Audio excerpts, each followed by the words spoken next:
ఆచా coding tutor training ఇచ్చి permanent IT job ఇస్తారు. 9697969788. First of all నువ్వు నీ వయసు ఎంతమ్మా? సార్ నాకు 32 ఇయర్స్ మ్యారేజ్ అయింది కదా? అయ్యింది సార్. చెప్పమ్మా. సార్ నాకు మదర్ లేరు సార్, ఫాదర్ ఒకరే ఉన్నారు. సో మ్యారేజ్ అయిన 1 ఇయర్ తర్వాత మా హస్బెండ్ ప్రమోషన్ వచ్చి అబ్రాడ్ కి ప్రమోషన్ వచ్చింది సార్. సో మా అత్తయ్య గారు వచ్చి ఇలా బెడ్ సిక్ లోనే ఉంటారు సార్, ఆమెకి సరిగ్గా వినపడదు.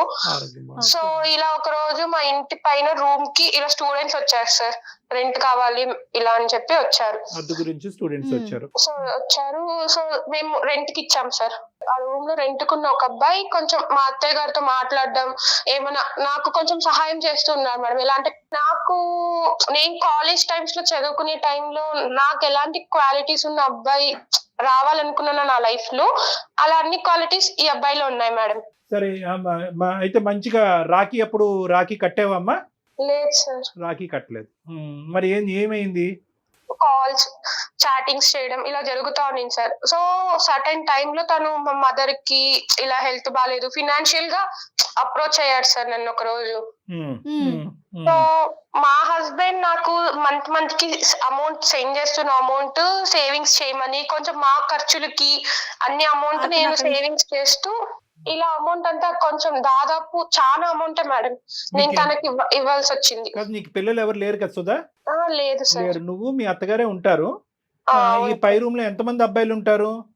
4 మెంబర్స్ ఉంటారు సార్. 4 మెంబర్స్ ఉంటారు. ఒక రూమేనమ్మా? ఒక రూమ్ 4 మెంబర్స్ కి ఇచ్చారా ఒక పోర్షన్? అవును మేడం. అందులో ఒక అబ్బాయితో నీకు ఫ్రెండ్షిప్ ఏర్పడింది? అవును సార్. ఫ్రెండ్షిప్ ఇంకేమైనా ఏర్పడిందా? Friendship beyond friendship beyond friendship అంటేనే అర్థమైపోయింది. సరే ఉన్నప్పుడు సర్టెన్ డే లో తినొచ్చి అమౌంట్ ఫినాన్షియల్ గా నన్ను అప్రోచ్ అయ్యాడు సార్. మా మదర్ కి హెల్త్ బాగాలేదు, ఫ్యామిలీ ఇష్యూస్ అని. సో నేను నమ్మకంతో దీనికి అమౌంట్ సెండ్ చేయడం, అడిగినప్పుడల్లా అమౌంట్ ఇవ్వడం జరిగింది సార్. సుమారుగా ఇప్పటి వరకు సుమారుగా ఒక 20 లక్షల వరకు ఇచ్చింటాను మేడం. 20 లక్షలా?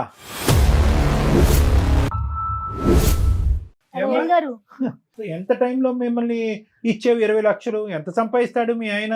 20 లక్షలు నువ్వు ఇక్కడ సేవ్ చేసి ఇతనికి దారదత్తం చేయడానికి ఖర్చులకే చాలా వరకు అవుద్ది కదా అక్కడి నుంచి వచ్చేవి. అంటే అతను మంచి పొజిషన్ లోనే ఉన్నాడా మీ హస్బెండ్ అక్కడ? వాళ్ళు well settled family sir. Settle family. మొత్తం అంతా డబ్బు నీ చేతుల్లో పెట్టాడు ఒక నమ్మకంతో.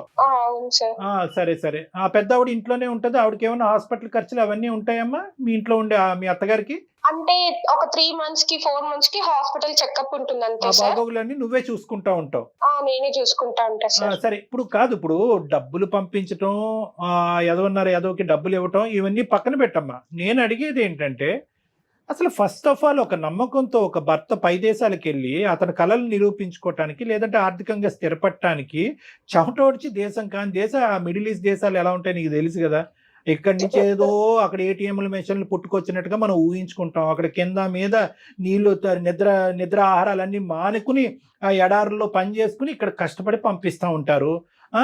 పోనీ అక్కడతో నీ బాధ్యత ఇంకా పెరుగుతుంది కానీ ఇంకా దిగజారుడేంటమ్మా? కాలేజ్ డేస్లో ఆ లుక్తో ఉన్నటువంటి వాడు, ఆ విధంగా నచ్చినటువంటి వాడు, ఆ కళలు తీర్చినటువంటి వాడు, ఆ కోరికలు తీర్చినటువంటి వాడు ఏంటమ్మా? టీనేజ్ అనేది ఏజ్ 32 ఏళ్ళటండి.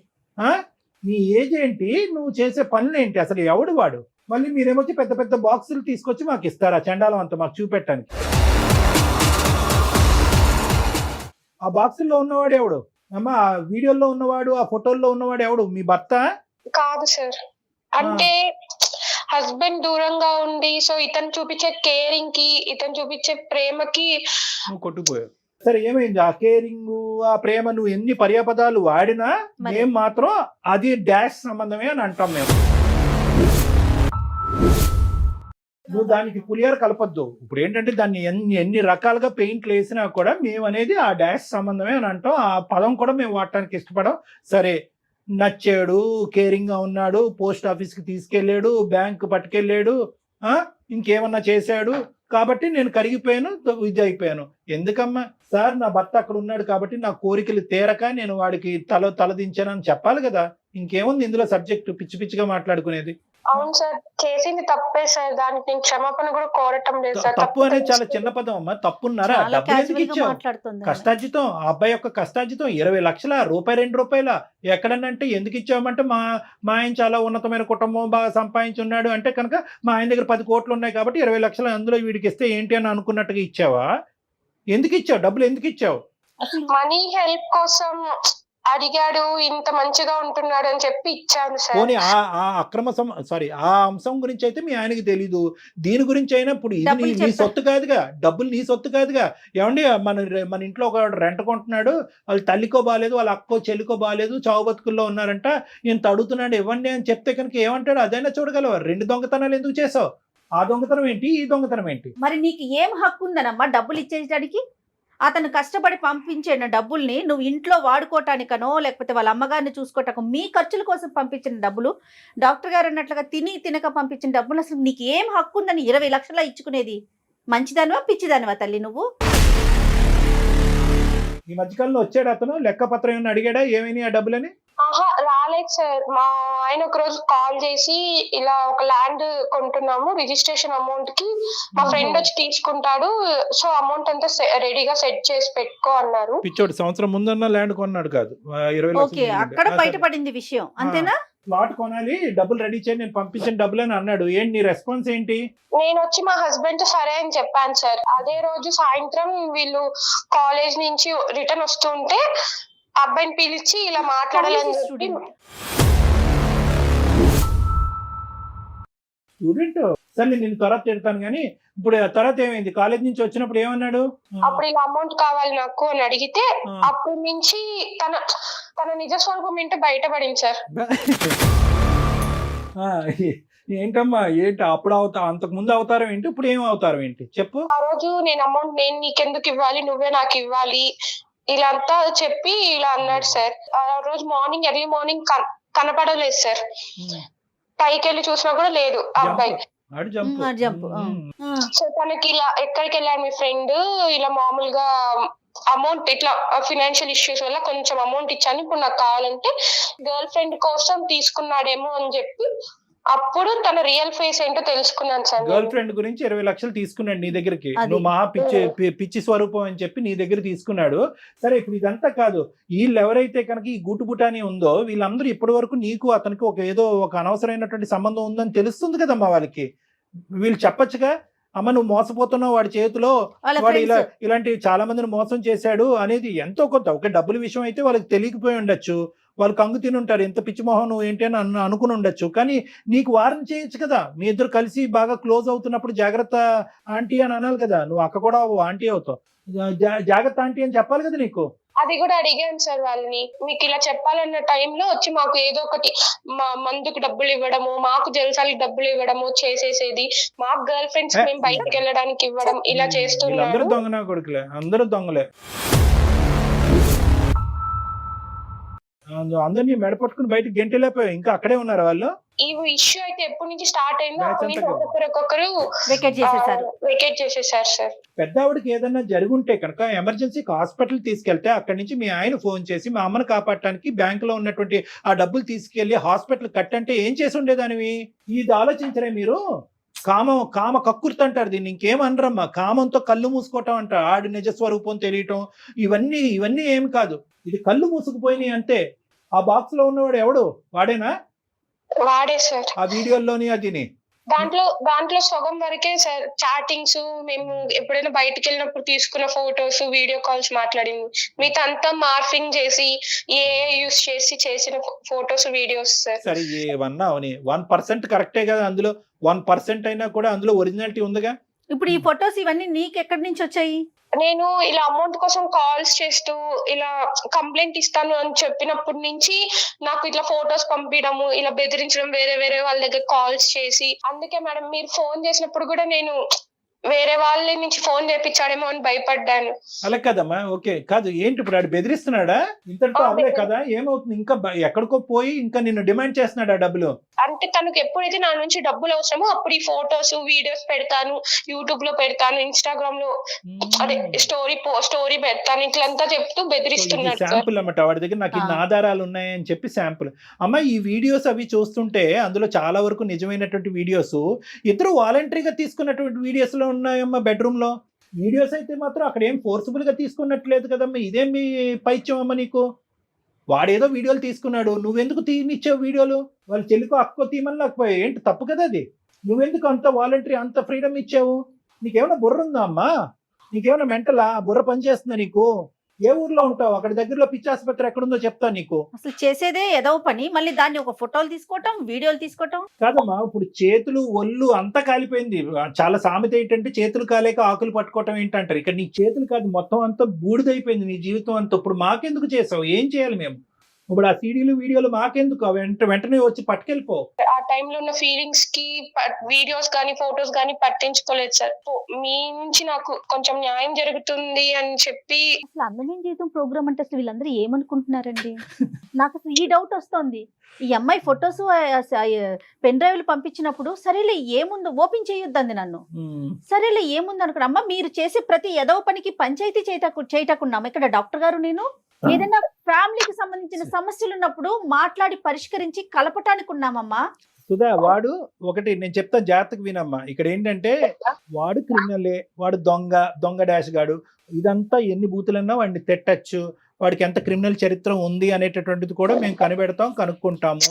కానీ ఇక్కడ ఏంటంటే నిజంగా ఈ రోజు డబ్బులు అవసరం అనేటటువంటిది మీ ఆయన వేలెత్తి చూపెట్టకపోతే నువ్వు మా దగ్గరకు వచ్చి ఉండేదానివా? లేదు సార్. వాడు పెద్ద పోకిరిగాడు. మొత్తం ఉన్న నలుగురికి అందరికీ తెలుసు వాడు ఎంత పోకిరిగాడు. డబ్బులు అనేది సెకండరీ ఇష్యూ.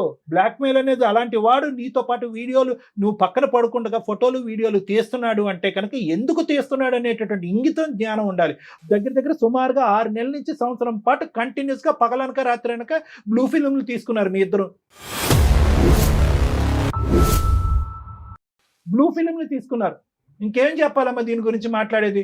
ఏ విధంగా నీకు న్యాయం చేయాలి నువ్వు తవ్వుకున్నటువంటి గొయ్యిలో? ప్లీజ్ సార్, టెన్షన్ అవుతుంది సార్. మనీ ఎలాగైనా ఆ ఫోటోస్ వీడియోస్ తన దగ్గర నుంచి లేకుండా ఎలాగైనా మనీ ఇప్పించండి సార్. ఈ విషయం మాత్రం మా హస్బెండ్ కి తెలియకూడదు సార్. ప్లీజ్ సార్, నీకు ఎన్ని న్యాయాలు చేయాలి చూడు. మనీ ఇప్పించాలి, ఫోటోలు వెనక్కి తిరిగించాలి, కానీ నీ పోగొట్టుకున్నటువంటి ఒక పవిత్రమైనటువంటి శీలం ఏదైతే ఉందో చూడు, నీ భర్తకు సంబంధించినటువంటి ఒక ముఖ్యమైనటువంటి అంశం, ఇవన్నీ ఇప్పించాలి. ఫైనల్ గా నీ భర్తకి చెప్పాలా వద్దా అది కూడా చెప్పు. ప్లీజ్ సార్, నన్ను మీరు తిట్టండి కొట్టండి సార్, కానీ మా హస్బెండ్ కి మాత్రం తెలియకూడదు సార్. ఇదే న్యాయం అమ్మా. అది మేము ఒక నీతిగా చేసేటటువంటి కార్యక్రమంలో అతనికి ఎందుకు చెప్పకుండా ఉండాలి? వద్దు సార్, ప్లీజ్ సార్, నా పైన ఉన్న నమ్మకం పోతుంది సార్ తనకి. సరే, ఇప్పుడు ఏం చేద్దామంటే ఫస్ట్ మీ ఆయనకి చెప్పాలా లేదా అనేది తర్వాత అంశం. అది కొద్ది మనం పర్సనల్ గా కూర్చుని మాట్లాడుకునే అంశము. ఇదేంటి ఇప్పుడు ఏం చేయాలి? ఇప్పుడు దేనికి? ఒక్కసారి మీరు ఆ అబ్బాయితో మాట్లాడండి సార్. వాడితో మాట్లాడాలి. నువ్వు ఫోన్ కలుపుతావా? కలుపుతాను సార్. సరే, ఫోన్ కలిపి ఇమీడియట్ గా మేము ఎవరు అనేది రివీల్ చేయొద్దు. మేము సీక్రెట్ గా లైన్ లో కాన్ఫరెన్స్ లో ఉంటాము.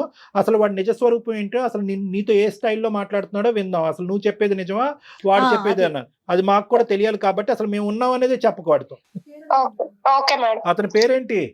సాయి సార్. సాయి. మళ్ళీ ఇవే పేర్లు పెట్టుకుంటారు వీళ్ళు. దరిద్రం అంతా. చెయ్యమ్మా. आप जिस व्यक्ति से बात कर रहे हैं उसने आपकी कॉल को होल्ड पर रखा है, कृपया लाइन पर. హలో చెప్పాలి. ఎందుకు ఫోన్ చేసావు చెప్పు. ఒక 4-5 months లో వస్తారంట. అమౌంట్ ఎప్పుడు ఇస్తావు? ఇప్పుడు అదంతా కాదు కానీ ఒక 50,000 అంటే కొట్టి తర్వాత చూసుకుందాం. ఇంకా ఎన్ని లక్షలు, ఇంకా ఎన్ని వేలు లక్షలు నేను నీకు పంపించాలి? అవన్నీ కాదు, నువ్వు మీ మదర్ కి హెల్త్ బాగాలేదని చెప్పి తీసుకున్నావు. ఇప్పుడు నేను కష్టమైన పరిస్థితిలో ఉన్నప్పుడు నువ్వు నాకు హెల్ప్ చేయాలి కదా. ఇప్పుడు అంతా స్టోరీ చెప్పు కానీ ఒక 50,000 అంటే పంపు తర్వాత చూద్దాం. అలా కాదు, ఏ రోజైనా నేను నిన్ను ఇంత అడుగుతున్నావు ఎందుకు ఏమి అని అడిగానా? నువ్వు ఎంత అడిగితే అంత అమౌంట్ ఇచ్చాను. కొంత అమౌంట్ అకౌంట్ కి సెండ్ చేశా, కొంత అమౌంట్ చేతులకి ఇచ్చాను. నువ్వు నాకేం ఊరికనే ఇవ్వలేదు కదా. కనీసం రెంట్ కూడా తీసుకోలేదు కదా మీ దగ్గర నుంచి నేను. నువ్వు నాకేం ఊరికనే ఇవ్వలేదు కదా. ఊరికనే ఇవ్వకపోయినా ఇప్పుడు నేనున్న పరిస్థితిలో ఇంకా మా హస్బెండ్ వస్తారు అనే టైంలో నువ్వు నాకు హెల్ప్ చేయకుండా ఉంటే ఎలాగ? ఇప్పుడు అంతే కాదు, 50,000 కొడుతున్నావా కొట్టవా? ఇప్పుడు ఏంటి సాయి, నాకు హెల్ప్ చేస్తావు చేయవా? నేను నీకు డబ్బులు ఇవ్వను, నాకు 50,000 కొడతావా కొట్టవా? అది చెప్పు నాకు. ఇప్పుడు నేను కొట్టలేని పరిస్థితిలో ఉన్నా సాయి, కొట్టకపోతే నువ్వు ఏం చేస్తావు? నీ ఫ్యామిలీ మెంబర్స్ అందరికి నీ వీడియోలు పంపిస్తా, ఇంక్లూడింగ్ మీ హస్బెండ్ తో సహా. ప్రతిదీ నా దగ్గర ఎవిడెన్స్ ఉంది, మన ఇద్దరం దిగిన ఫొటోస్ ఉన్నాయి, వీడియోస్ ఉన్నాయి, మన ఇద్దరం ఫిజికల్ గా కలిసిన వీడియోస్ కూడా నా దగ్గర ఉన్నాయి. ఒక రీల్ పంపించానంటే చాలు, ఇప్పుడు నేను ఆలోచించాల్సిన అవసరం లేదు, ఇంకా ఆయన వదిలేసిపోతాడు. ఇంకా ఇప్పుడు నేను ఎంత తప్పు చేశానో అందులో నువ్వు కూడా అంత తప్పు చేసావు కదా సార్. ఇప్పుడు ఈచ్ అండ్ ఎవ్రీథింగ్ నా దగ్గర ఉంది కదా, నేను ఎందుకు నీ మీద కాదు బంగారు తల్లి, నేను తప్పు చేయడం కాదు, నువ్వు తప్పు చేసావు. నాకు పెళ్లి అవ్వలేదు, ఒక పెళ్లి అవ్వలేని కుర్రని అట్రాక్ట్ చేసింది నువ్వు, నేను కాదు తప్పు చేసింది. అట్రాక్ట్ చేయడం నీ తప్పు, అట్రాక్ట్ అవ్వడం నా తప్పు కాదు. చెప్పు సాయి, ఇప్పుడు ఏం చేయమంటావు? ఏం చేయమండి, 50,000 పంపితే నువ్వు సేఫ్ గా ఉంటావు, లేదంటే మీ హస్బెండ్ కి పంపిస్తాను అంతే. నేను పంపించాలి, ఏం చేస్తావు సాయి? నాకు ఇప్పుడు నీకు అమౌంట్ సెండ్ చేసే పరిస్థితిలో కూడా నేను లేను, కట్టను. నేను అంటే అలాగా హస్బెండ్ అడుగు, మీ హస్బెండ్ అడుగు, ఏదో కొనుక్కుంటాను అడుగు, అది కావాలని అడుగు, డబ్బులు పంపమని అడుగు. హలో సాయి, సాయి ఎవరికి వెళ్ళిపో, లైన్ లో ఎవరున్నారు? ఆ అమ్మాయి చెప్పలేదు బాబు. సాయి సార్ ఎవరు సార్ మీరు? నేను ఎవరో చెప్తాను. కాదు కాదు, నాకు మా దగ్గర ఏంటంటే సుధా కొన్ని చెక్స్ ఇచ్చి వెళ్ళింది, మీకెమ్మని సంతకాలు పెట్టి బ్లాంక్ చెక్స్ కొన్ని ఇచ్చి వెళ్ళింది. దాంతో పాటు ఒక 5 నిమిషాల్లో చెప్తాను నీకు. సాయి 5 నిమిషాల్లో చెప్తాను నీ పని. చెప్దులేమ్మా సాయి. కాదు కాదు, చెక్కులు ఇలా బెదిరిస్తారు. బెదిరించడం కాదు, చెక్కులు ఇవ్వడానికి మేము ఇబ్బంది పడుతుంటే సంతకం పెట్టిన చెక్కులు ఇచ్చింది, దాంతో పాటు ఒక కార్డ్బోర్డ్ బాక్స్ ఒకటి ఇచ్చింది. ఈ రెండు నీకు గిఫ్ట్ ఇవ్వమని చెప్పి మాకు చెప్పి ఇక్కడ వదిలేసి వెళ్ళింది. సో మీకు ఇవ్వడానికి మేము ఫోన్ చేసాం, మరి వచ్చి తీసుకోవాలి కదా నువ్వు. కాదు కాదు, వచ్చి తీసుకోనా తమ్ముడు, నీకు డబ్బులు అవసరంలో ఉన్నాయన్నా కదా. 50,000 ఎందుకు, 50 లక్షలు రాసిద్దాం, ఎంతన్నా ఫిగర్ రాసుకోమని దాని మీద. సార్ మీరు అనుకునే వ్యక్తి నేను కాదు sir, sorry wrong number. Wrong number కాదమ్మా, రైట్ నంబర్, ఇది రైట్ నంబర్. ఒక నిమిషం ఆగు. నువ్వు అనుకున్నట్టుగా మా దగ్గర చెక్కులో లేదంటే బాక్స్ లో లేవు, దానికి మించినటువంటి వార్తలు ఉన్నాయి కొన్ని. మా పేరు డాక్టర్ కళ్యాణ్ చక్రవర్తి, నేను అందమైన జీవితం అనే కార్యక్రమం సుమన్ టీవీ నుంచి మాట్లాడుతున్నాను. నాతో పాటు సీనియర్ హోస్ట్ జయ గారు కూడా ఇక్కడ ఉన్నారు. మేము ఒక ముఖ్యమైనటువంటి కార్యక్రమాన్ని నుంచి ఫోన్ చేస్తున్నాం, నువ్వు దయచేసి ఫోన్ పెట్టేయద్దు. ఏంటి సార్ అది, నేనేం చేశాను సార్? రైట్, నేను కొన్ని చెప్తాను. Latest breaking news. నీ పూర్తి పేరు సాయి కాదు, సాయి వంశీ కృష్ణ నీ పూర్తి పేరు. నువ్వు జీడిమెట్లలో రెసిడెంట్. నీ మీద ఆల్రెడీ చాలా కేసులు బుక్ అయినాయి. ఉదాహరణ నేను ఒకటి చెప్పాలి అంటే కనుక FIR నెంబర్, ఈ కేసు మీద, ఈ FIR మీద నీ మీద ఆల్మోస్ట్ 3 నుంచి 4 అమ్మాయిలు కంప్లైంట్ పెట్టారు. ఒక అమ్మాయి ఏమో వచ్చి ఫోర్సిబుల్ రేప్ అనేటటువంటి ఒక కంప్లైంట్ పెట్టింది. ఇంకొక అమ్మాయి ఏమో వచ్చి నువ్వు ఇలాగ అశ్లీలంగా వీడియోలు చేసి ప్రచారం చేసావనేటటువంటిది ఇంకో అమ్మాయి కేసు పెట్టింది. ఇంకో అమ్మాయి ఏమో వచ్చి నువ్వు ఆర్థికంగా అమ్మాయిని మోసం చేసావని చెప్పి కేసు పెట్టింది. ఇంకో అమ్మాయి ఏమో వచ్చి నువ్వు బస్సులోనో ట్రైన్లోనో తాక్కున్న చోట అమ్మాయిని తాకి హింస పెట్టావని కేసు పెట్టింది. 4 అమ్మాయిలు కేసులు పెట్టారు నీ మీద. మీరు నాకెందుకు చేశారు? తొక్కలోడిది నీకు ఫోన్ చేయడం ఏంటి, ఎవరు ఫోన్ చేయాలి నీ మీద? అప్పుడు ఆ అమ్మాయి ఒక పెద్ద పిచ్చది, ఈ అమ్మాయి ఒక పెద్ద మెంటల్ కేసు. ఈ అమ్మాయి చాలా మంది లిస్టులో ఉండేటటువంటి ఆడపిల్లలాగే ఈ అమ్మాయిని కూడా వాడుకున్నావు. వాడుకోవటంతో పాటు 20 లక్షల వరకు ఆ అమ్మాయి దగ్గర నుంచి మాయ మాటలు చెప్పి తీసేసుకున్నావు. అరే తల్లి గురించి మాట్లాడుతున్నావు, పదే పదే తల్లి సెంటిమెంట్ తీసుకొస్తున్నావు. తల్లికి ఆరోగ్యం బాగాలేదు కాబట్టి, ఆ అమ్మాయికి తల్లి లేదు కాబట్టి నీకేమొచ్చి ఆ డబ్బులు ఇచ్చింది. సరే మొగుడు లేడు కాబట్టి ఇంకో పని కూడా చేసింది, అది చండాలం, మేము మా నోటితో మాట్లాడం. కానీ దాన్ని నువ్వు వీడియోలు చేసి ఫోటోలు చేసి నువ్వు ఇంకా డబ్బులు ఇవ్వాలి అనేటటువంటి విధంగా బ్లాక్మెయిల్ చేసి ఇప్పుడు మా కళ్ళు ఎదుర్కొంటేనే కదా. పోనీ ఆ అమ్మాయి చెప్పేది ఏదన్నా కట్టు కదా అంటే కనుక వేరే విషయం. డైరెక్ట్గా మీరిద్దరు మాట్లాడేసుకుని ఉంటే కనుక మాకు ఫోన్ కలిపేసి ఉంటే అవే నాకు తెలియదు సార్ అని చెప్పి మాకు కబుర్లు చెప్పేసి ఫోన్ పెట్టేసి ఉండేవాడు. మేము లైవ్లో విన్నాం నీ మాటలు. 50,000 కావాలి అర్జెంటుగా, లేదంటే నేను మొత్తం అన్ని బహిర్గతం చేస్తాను, 4గురికి పంచి పెడతాను, అక్కడితో నీ పెళ్లి పెటాకులు అవుతుంది అని చెప్పి ఇలా ఎంతమంది అమ్మాయిలు నువ్వు మోసం చేసావు? సార్ నేను క్యాజువల్ గా అడుగుతాను సార్ అవన్నీ డబ్బులు, అంతేగాని ముందు నేను డబ్బులు తీసుకున్నా అన్నది అయితే నిజం కాదు సార్. ఏమా నువ్వు ఉన్నావా? ఉన్నాను సార్. నువ్వు మాట్లాడే తీరు చూస్తుంటే కనుక డబ్బులు ఫోటోలు సీడీలు అన్ని చేతిలోకి వచ్చిన తర్వాత ఎలా రిటర్న్ గిఫ్ట్ ఇవ్వాలో పెద్ద గిఫ్ట్ ఇస్తాను నీకు, చూడు. ఇచ్చుకో. పెద్ద గిఫ్ట్ ఇస్తానో చూడు నీకు. సార్ చూడండి సార్, ఇలా బెదిరిస్తుంటే ఏం చూసేదమ్మా ఇక్కడ ఎవరిచ్చారో ఆడిక బలం? ఎవరు పోసారు ఆడు బండిలో పెట్రోల్? నువ్వు కదా. ఆడు ఏమా స్పీడ్ గా పోతున్నాడు ఆ బండి మీద, ఆడికి ఏం కళ్ళు కనిపించట్లేదు. నువ్వు 10, 18, 20 కంప్లైంట్ చేసినటువంటి 4 కంప్లైంట్ చేయనటువంటి బాధితులు ఎంతమంది ఉన్నారు? ఈ ప్రోగ్రామ్ చూసి ఆడపిల్లలందరూ ముందుకు రండి. ఏదో ఉందన్నారు, అది కూడా నాకు సంబంధం లేదు సార్. అది ఏమీ సంబంధం లేదు. కాదు సాయి, 4 కేసులు ఉన్నాయి కదా, అవి కూడా క్యాజువల్ గా పెట్టేసుకున్నారా? ఎవరికి వాళ్ళు ఎఫ్ఐఆర్ పెట్టి మరి? వాటి గురించి మీకెందుకు మేడం? అవి ఎప్పుడో నా దగ్గర ఉన్న పాత కేసులు అవి. పాత కేసులు అయితే ఉన్నాయి కదా. పాత కొత్త అనేది చింతకాయ పచ్చడి మాకు చెప్తున్నాను. పాత కొత్త ఏంది? కేసు ఉందా లేదా? ఇప్పుడు ఈ అమ్మాయి సంగతి సరే, ఆ కేసులు ఏంటి అమ్మాయికి నాకు రిలేషన్షిప్ లేదు సార్. అమ్మాయికి నాకు రిలేషన్షిప్ లేదు సార్. అమ్మాయి మీకు చెప్పిందంతా అబద్ధం. నేను క్యాజువల్ గా డబ్బులు అడుగుతాను తప్ప ఇలా ఫోటోలు ఇందాక మీరు చెప్పారు ఏదో బెదిరేస్తాను, నేను అలా నేను ఎప్పుడు చేయలేదు. పిచ్చోడా, ఇప్పుడు మొత్తం ఈ వీడియోలో ఉన్నది నువ్వు కూడా కనిపిస్తున్నావురా బాబు. అవి చూడలేక కట్టేసాం మేము. ఆ ఫోటోస్ లో వీడియోలు అన్నిట్లో నువ్వు కూడా ఉన్నావురా నాయనా. నువ్వు కూడా అండర్వేర్ అడ్వర్టైజ్మెంట్ లాగా నువ్వు కనిపిస్తున్నావు చండాలంగానే అక్కడ. మరి నువ్వు ఉన్నావు కదా అక్కడ, మరి నిన్ను మార్ఫ్ చేసి చూపెడుతున్నారని అంటావా? నీ వీడియోలు ఉన్నాయి, నీ ఫోటోలు ఉన్నాయి. ఆ అమ్మాయి పంపించిన 20 లక్షలు నీ అకౌంట్ కి ట్రాన్స్ఫర్ చేసినటువంటి ఆధారాలు కూడా మా దగ్గర ఉన్నాయి. అకౌంట్ డీటెయిల్స్ ఉన్నాయి, ఆధారాలు ఉన్నాయి. మీ ఇద్దరు మాట్లాడుకున్న సంభాషణలు ఉన్నాయి, మీ ఇద్దరు పంచుకున్నటువంటి టెక్స్ట్ మెసేజ్లు ఏవైతే అమ్మాయికి బ్లాక్ మెయిల్ చేయడానికి నువ్వు పంపించావో, నీ దరిద్రం ఏంటంటే నీ మెడ చుట్టుకుని అవి మా చేతుల్లో ఆధారాల కింద ఉన్నాయి. ఇప్పుడేం మాట్లాడతావు నువ్వు? ఎక్కడ పోతావు? ఎంతమంది ఆడవాళ్ళని మోసం చేస్తావు? ఇప్పుడు వరకు తప్పించుకుని తిరిగేవేమో కానీ మా వరకు వచ్చింది ఆ పాత కేసు ఏంటి అనేది, దాని స్టేటస్ ఏంటి అనేది దాన్ని కూడా మేము కదుపుతాం. ఇప్పుడు ఫ్రెష్ ఆధారాలతో పాటు నిన్ను ఇప్పుడు బుక్ చేస్తాము. ఇమీడియట్ గా నువ్వు జైలుకి వెళ్తావు. వేషాలు అనుకున్నావా? వేషాలు అందరు చెవులు అన్ని మూసుకుంటారని అనుకున్నావా? ఇది అందమైన జీవితం కార్యక్రమం.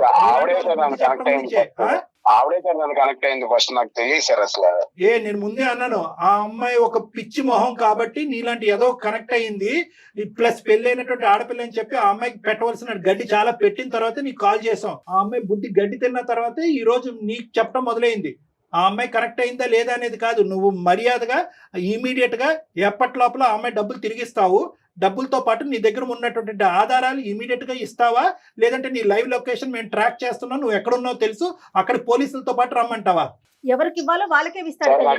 మీరు బెదిరించిన నా కేసులు ఏం కొత్త కాదు సార్. మీరే చెప్పారు కదా నా ఎఫ్ఐఆర్ నెంబర్ తో సహా. ఇప్పుడు నేను బయటపడితే ఆ అమ్మాయి కూడా బయటపడుతుంది. అది కూడా దృష్టిలో పెట్టుకుని మాట్లాడండి సార్. ఏంటి అమ్మాయి బయటపడేది ఏందయ్యా? ఏమి ఇలాంటి బాధితులు బయటపడకుండా వాళ్ళకి ఎలాంటి రక్షణ కల్పించాలో మాకు తెలుసు. ఇందులో బానే ఫోన్ చేసాం, బానేటటువంటి మాకు ఎక్స్పీరియన్స్ ఉంది. నువ్వేం చెప్పక్కర్లేదు. మమ్మల్ని బెదిరిస్తున్నావా నువ్వు? సాయి మమ్మల్ని బెదిరిస్తున్నావా? సాయి నువ్వు క్యాజువల్ గా చెప్పట్లా, బ్లాక్మెయిల్ చేయడం అలవాటు. అందులో క్యూలో మమ్మల్ని కూడా పెట్టి ఈ రోజు మమ్మల్ని థ్రెట్ చేస్తున్నావు. నువ్వు జాగ్రత్త, గుర్తుంచుకో. నువ్వు నీ నోటికి వచ్చినట్టు మాట్లాడకు. ఏం చేయాలి కళ్యాణ్ గారు? మర్యాదగా ఇంకొకసారి వార్నింగ్ ఇస్తున్నాను. నువ్వు ఇమీడియట్ గా అమ్మాయికి అర్జెంట్ గా 20 లక్షలు అవసరం. వాళ్ళ హస్బెండ్ దగ్గర నుంచి అమ్మాయికి ప్రెషర్ ఉంది. నువ్వు ఇస్తావా లేదా? ఒక్క మాట చెప్పు. సరే, ఇప్పుడు నా దగ్గర డబ్బులు లేవు సార్. ఎప్పుడు ఉంటాయి? నీతో నెగోషియేషన్ ఏంటి? ఎప్పుడు ఉంటాయి డబ్బులు నీతో? ఎప్పుడు వస్తాయి డబ్బులు నీ దగ్గర? అంటే అమ్మాయి అర్జెన్సీ అలాంటిది మేడం. సరే, మా దారి మమ్మల్ని చూసుకోమంటావా? పోలీస్ కంప్లైంట్ ఇవ్వమంటావా? సార్ పోలీస్ కంప్లైంట్ ఇమ్మంటావా అంటే నేనేం చేయను సార్. ఇప్పుడు 20 లక్షలు నేను ఎక్కడి నుంచి తేను సార్? అరే ఎక్కడి నుంచి తల తాకెట్ పట్టుకుని తీసుకురా. ఎలాగైతే తీసుకెళ్ళాలో తీసుకురా. ఎవరు గర్ల్ ఫ్రెండ్ కి ఇస్తున్నా అంట? ఆ అమ్మాయి ఎక్కడ ఉంది అసలు? ఆ గర్ల్ ఫ్రెండ్ అన్నది ఉందా? అది ఒక కట్టు కదా. నీతో పాటు మిగతా ముగ్గురు ఎక్కడ ఉన్నారు? సంబంధం లేదు సార్. మిగతా ఎందుకు లేదు సంబంధం? గర్ల్ ఫ్రెండ్ కూడా నేను చూసాను సార్. గర్ల్ ఫ్రెండ్స్ తో బయట ట్రిప్పులకి వెళ్ళడము, రూములకి వెళ్ళడం కూడా నేను చూసాను సార్. ఇవన్నీ జరిగిన తర్వాత నువ్వేం తక్కువ తినలేదు అమ్మా. నువ్వు ట్రిప్పులకి వెళ్ళలేదు, ఇంట్లోనే కానిచ్చావు మొత్తం అంతా. నువ్వు ఊరుకో కాసేపు. చండాలం, అసలు మాట్లాడటానికి నీకు హక్కు లేదు. వాడు అలా లొంగడలే అమ్మా. వీడికి ఎలా బుద్ధి చెప్పాలో మొత్తం అన్ని మన దగ్గర రిజిస్టర్డ్ అయి ఉన్నాయి. వాడు ఇచ్చినటువంటి ఆధారాలు ఏవైతే కనుక మా దగ్గర సేఫ్ గా ఉన్నాయి, అవి కాన్ఫిడెన్షియల్ గానే ఉంటాయి. నువ్వేం భయపడద్దు. ఇవేం బహిర్గతం అయ్యి నీ పరువు ఏం పోదు. వీటితో పాటు ఇప్పుడు ఇమీడియట్ గా నేను జయ గారు CCSకి వెళ్తాము, సైబర్ క్రైమ్ కి వెళ్తాము. అక్కడే కంప్లైంట్ పెడతాము. షీ టీమ్స్ కూడా మేము వెళ్తాము. అక్కడ కూడా నువ్వు రా. వీడి సంగతి ఏంటో అక్కడ తేలుద్దాం. ఇతను ఫోన్ లో మాట్లాడటం అనవసరం కళ్యాణ్ గారు. ఓకేనమ్మా, అదే చూద్దు కానీ పెట్టేసి.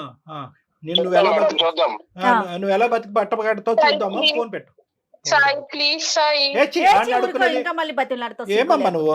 నువ్వు ఆడన్నా బతిమాలకు మాకన్నా కంప్లైంట్ చేయి. నువ్వు ఆడిని బతిమాలుకోవటానికి మాకు కంప్లైంట్ చేయటం చండాలం గానీ.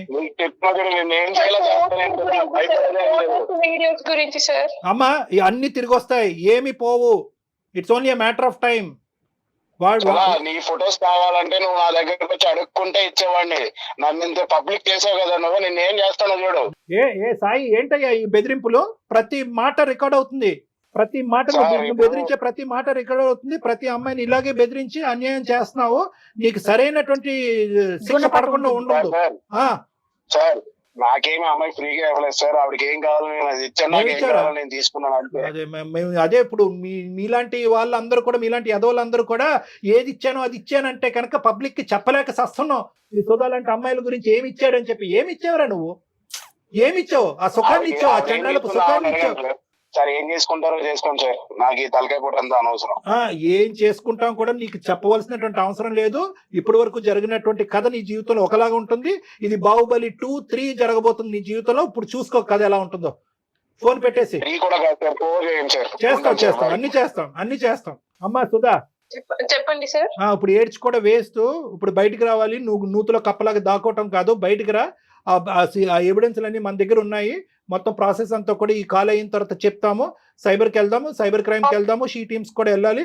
చాలా స్ట్రిక్ట్ అండ్ స్ట్రింజెంట్ కంప్లైంట్స్ అనేటువంటిది మనం పెట్టాలి. ఇమీడియట్ గా వాడిని ఈడ్చుకుని వస్తారు, నిమిషాల మీద వాడిని ఈడ్చుకుని వస్తారు. ఓకేనా? చెప్పండి, తప్పకుండా వస్తాను సార్. చెప్పండి సార్. ఓకే, ఫోన్ మేము మళ్ళీ జయ గారు నీతో మళ్ళీ కాల్ చేస్తానమ్మా. ఇప్పుడే ఒక 5 minutes తర్వాత మళ్ళీ కాల్ బ్యాక్ చేస్తాను. Okay, thank you so much madam. Sir మీరు కూడా thank you so much. Thanks చెప్పమాకమ్మా మాకు. జాగ్రత్త అమ్మా. ఇది ఎలా బిహేవ్ చేసేస్తున్నారో చూడండి. ఇది tip of the iceberg madam. ఇదేంటంటే కనుక మనం ఆ ఐస్ గడ్డ అంతా కూడా సముద్రం కింద ఉంది, మనం పైన చూస్తుండేటటువంటి టిప్ ఇది. ఏంటంటే కనుక ఇలా మోసపోయేటటువంటి ఆడవాళ్ళు మోసపోతున్నారా లేదంటే అక్కడ ఇప్పుడు ఈ అమ్మాయి చూడండి, వాడు దొంగని తెలుసు, వాడి గర్ల్ ఫ్రెండ్ ఉందని తెలుసు, గర్ల్ ఫ్రెండ్ తో పాటు షికార్లు కొడుతున్నట్టు. ఈ అమ్మాయికి ఏం గోప్యంగా ఉంది, ఏమి గోప్యంగా అంతా వాడు ఓపెన్ గా చూశాడు, శరీరాన్ని వాడుకున్నాడు, ఫోటోలు తీసుకున్నాడు, దాని ఆధారాల కింద పెట్టుకున్నాడు, దాని ద్వారా బ్లాక్మెయిల్ చేస్తున్నాడు. సో ఈ ప్రాసెస్ ఏదైతే ఉందో బహుశా ఇటువంటి సాయి లాంటి వ్యక్తులకి ఇది ఒక కామనాలిటీ. ఎందుకంటే ఇప్పుడు నేనేమంటున్నానంటే కనుక ఇప్పుడు అందరికీ ప్రేక్షకులు అందరికీ చెప్పేటటువంటిది ఏంటంటే, మోసం చేసేటటువంటి వాళ్ళు ఎక్కడ పుడతారు, ఎలా పెరుగుతారు అంటే కనుక మోసపడేటటువంటి మీలాంటి ఆడవాళ్ళు ఉంటే కనుక మోసం చేసేటటువంటి వాళ్ళు పుట్టగొడుగుల్లాగా వస్తూనే ఉంటారు. సో నేను ఇందాక చెప్పినట్టుగా ఏంటంటే, వాడు ఒక బండి, ఆ బండిలో మీరు పోసేది ఫ్యూయల్ కాబట్టి వాళ్ళు ఇంకా రెచ్చిపోతారు. ఎందుకంటే ఇప్పుడు వాడు అంత కాన్ఫిడెంట్గా ఎందుకు మాట్లాడుతున్నాడంటే, మీలాంటి ఆడవాళ్ళతో ఎంతో మందితో వాడికి అనుభవం ఉంది కాబట్టి, ఎంతో మంది మీలాగా బక్రాలు అయ్యారు కాబట్టి, నువ్వు కాకపోతే ఇంకోటి, నువ్వు కాకపోతే ఇంకోటి అని అనుకుంటున్నాడు. కానీ ఈరోజు మనం ఖచ్చితంగా 210% నేను మీ అందరికీ వాగ్దానం చేసేది ఏంటంటే, ఖచ్చితంగా వాడికి శిక్ష పడుతుంది. కానీ ఈరోజు ప్రతి వాళ్ళకి ఇటువంటి ప్లాట్ఫామ్ దొరుకుతుంది అనేటటువంటిది లేదు. ఇందాక మీరు అన్నారు, స్టార్టింగ్ లో అన్నారు, శనికావేశంలో ఉన్న తప్పులు కాదు ఇవి. శనికావేశంలో చేసిన తప్పులు కాదు మేడం, కంటిన్యూస్ గా సీరియల్ లా చేసినటువంటి తప్పులు చేస్తూనే, ప్లస్ దానికి ఆధారాలు క్రియేట్ చేసుకోవటం, కాదులే అనుకోవటం. నిజంగా కళ్యాణ్ గారు అసలు ఈ ఎపిసోడ్ ఆడపిల్లలందరికీ కలగాలని కోరుకోవాలండి. చాలా జాగ్రత్తగా ఉండాలి, చాలా జాగ్రత్తగా ఉండాలి ఆడపిల్లలు. రైట్ అండి, నమస్తే. నమస్కారం.